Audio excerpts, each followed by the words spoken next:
Hey everyone, I wanted to do kind of a quick video on a semi underrated gouache set that I was kind of debating on getting, but I got it, and it's the Miya Gouache 56 set.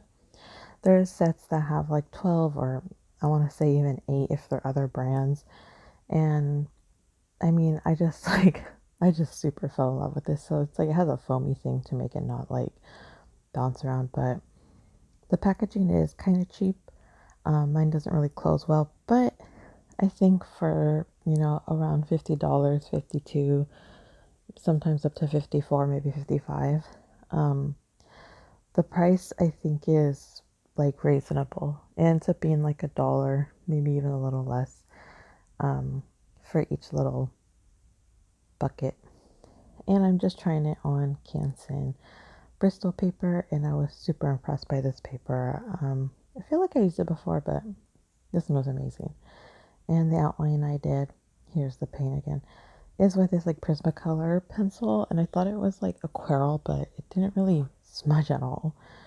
So yeah, so here is this, and I kind of wanted to talk about, because I know people are a little mad because things that are made not in the United States and blah blah blah, but and when it comes to you know art supplies, I really don't think that there's malice behind it.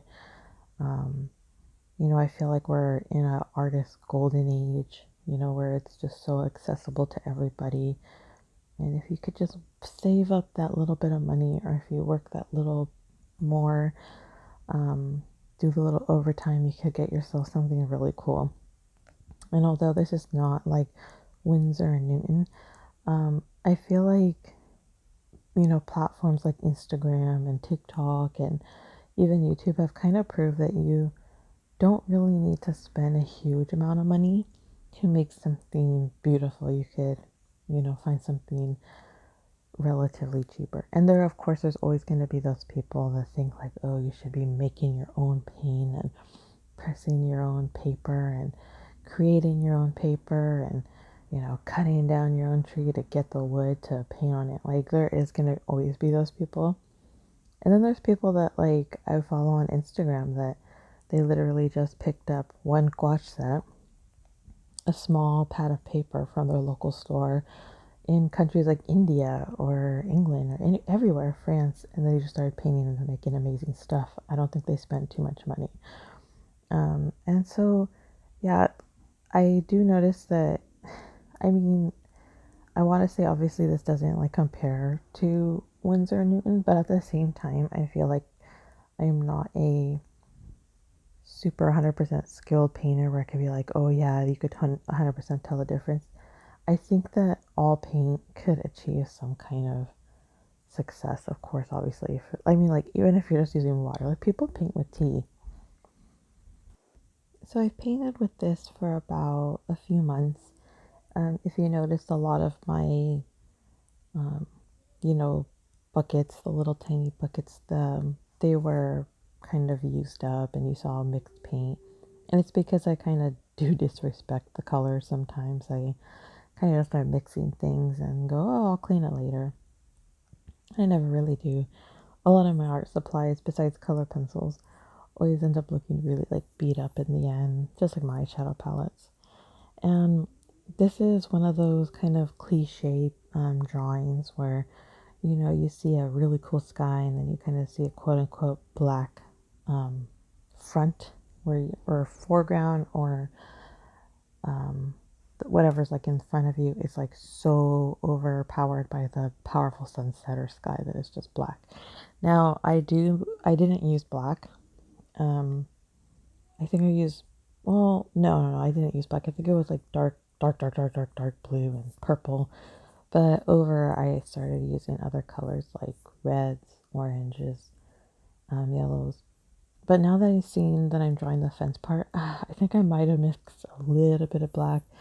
Um, but I feel like I was sticking to the blue still. But yeah, so this is like a painting that I was kind of working on.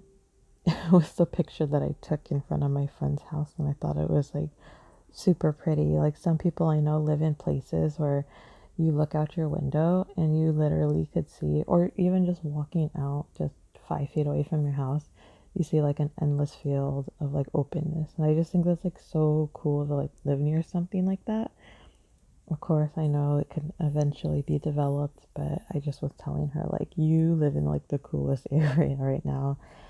Um, but you can see I'm putting, paint. I'm using a mix of brushes too. I'm using like Winsor Newton off brand that I got from Aaron Brothers, or also known as Michaels.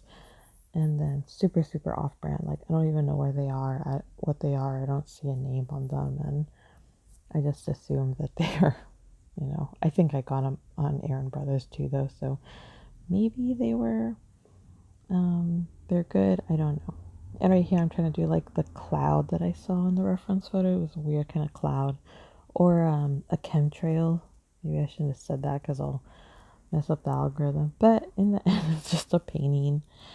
Um, and here I'm in the end. I do like it. Here's like the final bit. I don't have a fancy studio. I literally just paint on my bed or on the floor, on my desk or outside or in the living room. Nowadays I would say paint wherever you could go. You don't need to have a fancy studio. But if you do have a fancy studio, good for you. I learned that if there's sizing in a paper, a lot of sizing, tape will not be its friend. But yeah, so here it is. The tape actually went off quite easily on this one.